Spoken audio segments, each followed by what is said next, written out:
এই জুয়েল ভাই, জি এটা কাজ করতেছেন, এটা কোন জায়গায়? বাইককে চালা ভাইয়া। বাইটকা স্যার, এটা কোন জায়গার ভিতরে পড়ছে?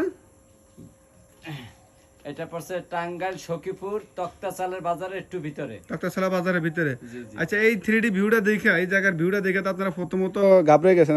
এটা কাজ করতে কোনো অসুবিধা হয় না তো? না না না, কাজ করতে অসুবিধা হয় না। আমরা তো 2D ভিউ পাইনি, 3D ভিউ যেহেতু পাইছি আর আপনি আছেন বিধায় তো আমাদের ইনশাআল্লাহ এই কাজটা করতে সমস্যা হয় না। সমস্যা হয় না নাকি? থাকলে তো ইনশাআল্লাহ সমস্যা হওয়ার কথাও না, যেহেতু আমরা এই কাজটা অনেক করছি আপনার সাথে। হ্যাঁ হ্যাঁ। হ্যাঁ, এজন্য আচ্ছা, এখন মূলত এটা হচ্ছে 3 তলার উপরে জি এটা। জি জি এরপরে 3 তলা থেকে আবার এখানে পার্ট একটা নামাইছেন। জি জি পার্ট একটা নামাইছেন। জি। এরপরে ওখান থেকে আবার আরেকটা পার্ট নামাইছেন। মানে এখন 3 তলার মতন হয়ে গেছে। খেলার মতন হয়ে গেছে। মানে সিঁড়ি যেরকম ভাবে ওঠে, যেমন এখান থেকে একবার উঠে জি জি, একবার এই জায়গায় চলে আসে একদম টপ নাকি? জি জি। আচ্ছা, তারপরে দেখি ফাইনাল ভিউ কিরকম 3D মতো আসে কিনা। আচ্ছা, ইনশাআল্লাহ আসবে, ইনশাআল্লাহ আসবে, আপনি যতক্ষণ আছেন। আচ্ছা, ঠিক আছে, কাজ করেন।